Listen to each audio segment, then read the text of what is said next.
이와 제가 복지센터 성폭력 예방 및 대응 지침 교육에 오신 것을 환영합니다.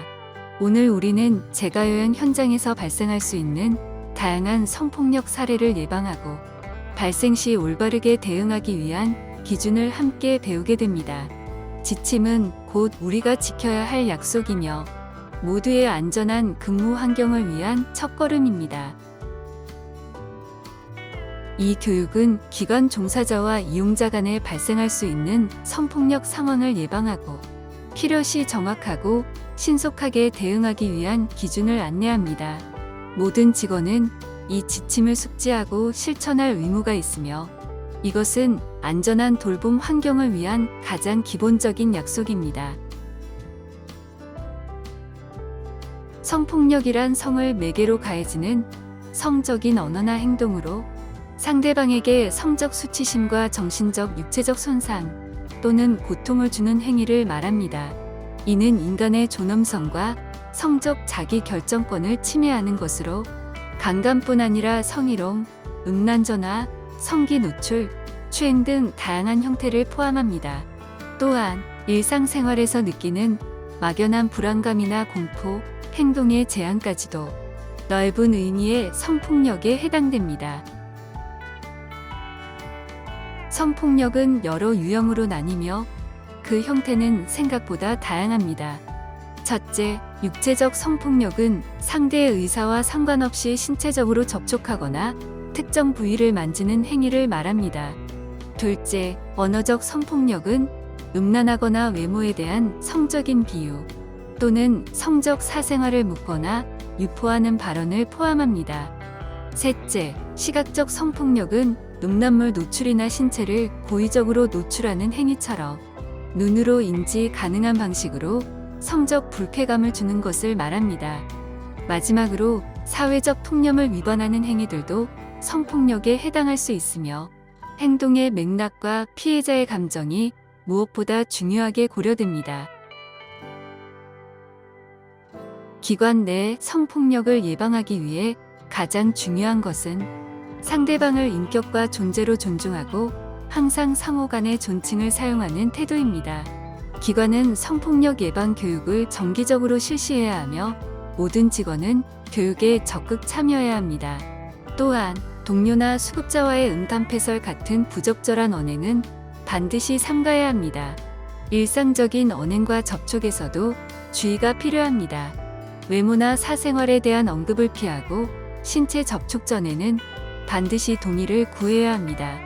동의가 없거나 불쾌한 표정이 보일 경우 즉시 행동을 멈추는 것도 중요합니다. 업무 중이라 하더라도 성적인 농담이나 비유는 절대 허용되지 않습니다.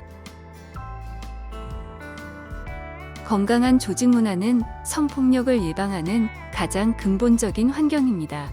조직 내에서는 어떤 경우에도 성폭력을 묵인하거나 관용하는 분위기를 만들어서는 안 됩니다.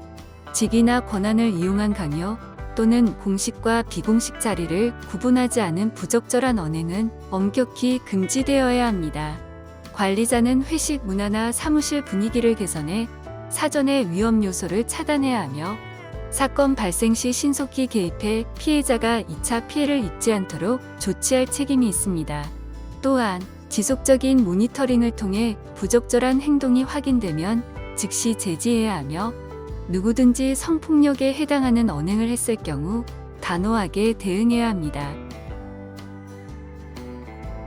기관장은 성폭력을 예방하기 위해 교육과 제도적 조치를 이행할 법적 의무가 있습니다. 먼저 전 직원이 매년 1회 이상 예방교육에 참여할 수 있도록 교육계획을 수립하고 시행해야 합니다. 또한 성폭력 방지를 위한 예산을 확보하고 누구나 자유롭게 교육을 받을 수 있는 공간을 마련해야 합니다. 예방 지침을 실천에 옮기기 위해서는 연간 추진 계획을 수립하는 것도 필수입니다. 이와 더불어 기관장은 성폭력 예방 시스템을 구축하고 고충 상담 절차와 사건 처리 기준이 교육에 포함될 수 있도록 해야 하며 사건 발생 여부와 무관하게 제도를 갖추는 것이 매우 중요합니다. 기관장은 성폭력 예방을 위해 시스템을 사전에 구축해야 합니다. 첫째, 고충 상담 창구를 마련하고 담당자를 지정하여 사건 발생 시 절차에 따라 처리할 수 있어야 합니다. 둘째, 성폭력 발생 여부와 관계없이 언제든 대응할 수 있도록 명확한 처리 매뉴얼을 갖추고 있어야 합니다. 셋째, 조직 내에는 행위자에 대한 무관용 원칙을 분명히 알리고 사적인 권력 관계나 위계로 인한 피해가 발생하지 않도록 해야 합니다. 넷째, 상시적으로 사용할 수 있는 상담실을 운영해 누구든지 심리적 지원을 요청할 수 있도록 접근성을 높이는 것도 중요합니다. 이러한 시스템은 단순한 지침이 아니라 실질적인 보호 체계가 되어야 합니다. 기관장은 예방 시스템을 구축하는 것에 그치지 않고 지속적으로 점검하고 개선하는 역할도 함께 수행해야 합니다. 조직 구성원 모두가 성폭력 예방에 대한 책임감을 갖고 예방 교육을 통해 인식의 변화를 경험할 수 있도록 환경을 조성해야 합니다. 또한 정기적인 점검을 실시하고 교육 이수 현황이나 현장에서 발생할 수 있는 문제들을 지표별로 확인하며 관리해야 합니다. 이처럼 체계적인 모니터링은 단순한 점검이 아닌 예방 문화가 실제로 정착되고 있는지를 확인하는 핵심 절차입니다. 성폭력 상황이 발생했을 때 피해자는 감정적인 반응보다 단호한 의사 표현이 우선되어야 합니다. 상대방에게는 그만하세요, 불쾌합니다와 같은 표현으로 분명하게 거부 의사를 전달하고 동시에 상황을 인식한 가족이나 기관 담당자에게 사실을 즉시 알리는 것이 중요합니다. 시정을 요구했음에도 불구하고 상황이 반복될 경우에는 일지를 작성하거나 음성 녹취 등 기록을 통해 증거를 남기는 것이 도움이 됩니다. 이러한 의사 표현과 기록은 이후 적절한 조치를 위한 기초자료가 되며 당신의 권리를 지키기 위한 첫 번째 행동입니다. 성폭력 상황을 겪었을 때 가장 먼저 해야 할 일은 모든 피해 사실을 기관의 담당자에게 즉시 보고하는 것입니다. 이를 통해 기관 차원의 공식적인 보호와 조치를 받을 수 있습니다. 또한 혼자 감당하려 하지 말고 주변 동료와 상황을 공유하여 공동으로 대처하는 것도 중요한 방법입니다. 상황이 심각하거나 정서적, 법적 지원이 필요한 경우에는 성폭력 상담소나 여성 노동 상담소 등 외부 전문기관에 도움을 요청할 수 있습니다. 필요한 경우 기관 내 고충 상담 창구를 통해 피해 사실을 상담하고 정식으로 조치를 요구할 수도 있습니다. 피해자는 절대 혼자가 아니며 도움받을 수 있는 여러 제도가 마련되어 있습니다. 성폭력 상황이 발생했을 때 피해자는 다음과 같은 6단계 절차를 따라 대응할 수 있습니다. 1단계, 단호하게 거부 의사를 표현합니다. 그만하세요, 불쾌합니다와 같은 표현으로 상황을 중단시키는 것이 중요합니다. 2단계, 시정을 요구하고 상황을 기록합니다. 반복되는 경우에는 일지를 쓰거나 녹취를 남겨 증거를 확보하세요. 3단계, 모든 사실을 기관 담당자에게 즉시 보고하여 공식적인 조치를 요청합니다. 4단계, 필요시 외부 기관에 상담과 법적 지원을 요청할 수 있습니다. 5단계, 사건 이후에도 예방교육에 참여하며 조직 내 문화를 바꾸는 데 함께합니다. 그리고 마지막 6단계, 증거는 안전하게 보존하고 필요할 경우 서면을 통해 사실을 명확히 전달할 수 있도록 준비하세요. 성폭력 사건 이후에는 예방 지식을 평소에 숙지하고 반복 상황에 불이익을 받지 않도록 준비하는 것이 매우 중요합니다. 충분한 대응법을 알고 있는 것만으로도 위협 상황에서의 판단과 대처가 달라질 수 있습니다. 또한 가해자에게 직접 거부 의사를 전하기 어려운 경우에는 편지를 통해 자신의 상황과 감정, 요구 사항을 명확히 전달하는 방법도 있습니다. 이 편지는 이후 증거 자료로도 활용될 수 있기 때문에 사실을 구체적으로 정리하고 가능한 한 작성 시점과 감정을 정확하게 표현하는 것이 좋습니다. 당신의 말과 기록은 스스로를 보호할 수 있는 중요한 도구가 됩니다. 기관은 성폭력 사건 발생 시 두 가지 원칙을 반드시 지켜야 합니다. 먼저, 피해자 보호가 최우선입니다. 피해자에게 2차 피해가 발생하지 않도록 인사나 업무 배치 등 어떠한 불이익도 주어서는 안 됩니다. 또한 피해자의 요청에 따라 사건을 조사하고 조치해야 하며 사안이 해당되지 않을 경우에는 신속하게 종결 절차를 밟고 당사자에게 결과를 통보해야 합니다. 두 번째로 행위자에 대한 조치의 의무가 있습니다. 직원 간 사건이라면 징계나 경고 등의 조직 내부 절차를 따르고 이용자 관련 사건일 경우에는 서비스 중단이나 재발 방지 약속 등의 조치를 시행해야 합니다. 모든 대응은 정당한 절차와 조직 규정에 따라 투명하게 진행되어야 합니다. 기관은 성폭력 사건을 조사한 후 사실이 아닌 것으로 확인되면 즉시 종결 처리하고 당사자에게 그 결과를 통보해야 합니다. 반대로 사건이 경미하거나 양측 간의 조정이 가능한 경우에는 피해자와 가해자가 합의할 수 있도록 조정안을 마련해 쌍방이 동의할 경우 사건을 마무리할 수 있습니다. 이처럼 종결은 단순한 종료가 아니라 조사와 확인, 그리고 상황에 맞는 절차를 통해 신중하게 결정되어야 합니다. 기관의 성폭력 대응은 다음과 같은 흐름으로 진행됩니다. 첫째, 피해자의 접수를 받습니다. 피해자가 경험한 사실을 기관에 알리는 것으로 시작됩니다. 둘째, 기관은 사건에 대해 조사하고 사실관계를 명확히 확인합니다. 셋째, 조사 결과를 바탕으로 성폭력 해당 여부를 판단합니다.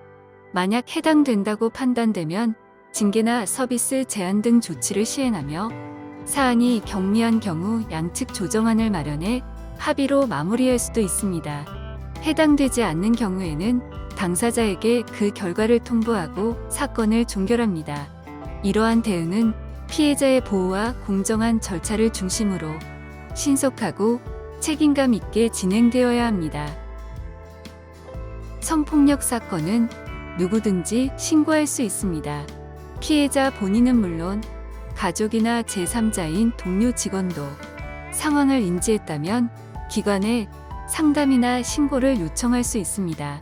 접수 방식은 서면, 전화, 온라인, 방문 등 다양하게 운영되어야 하며 이를 위해 고충 상담 창구가 반드시 마련되어야 합니다. 또한 기관 내에는 성폭력 고충심해 위원회가 구성되어 접수된 사건에 대해 공정하고 전문적인 판단이 이루어지도록 해야 합니다.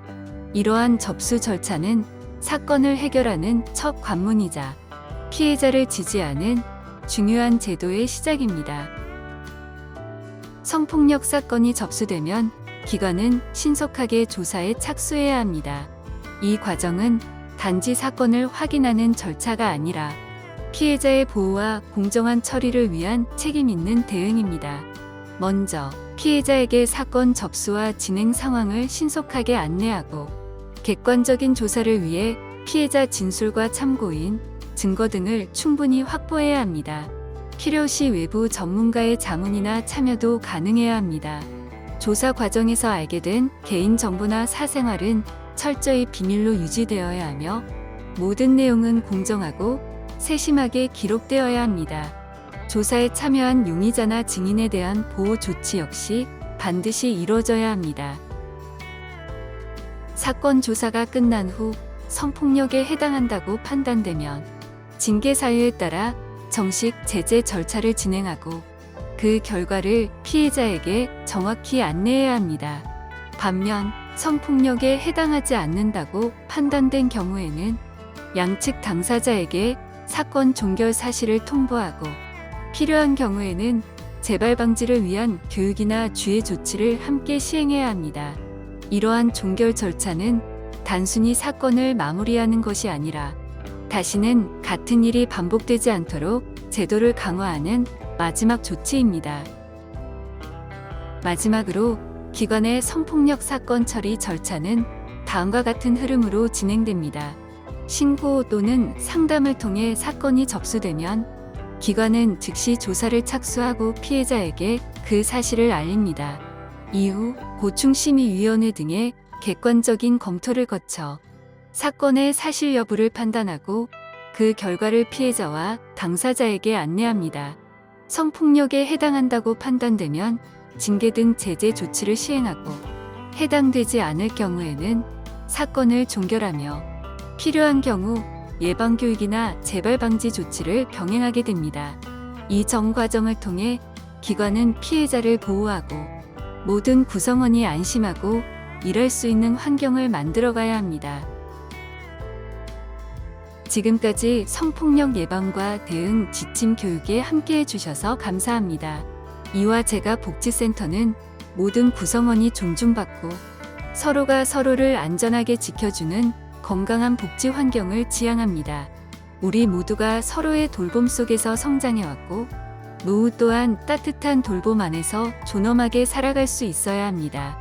혹시라도 도움이 필요하시거나 상담이 필요하실 경우 언제든지 편하게 문의해 주세요.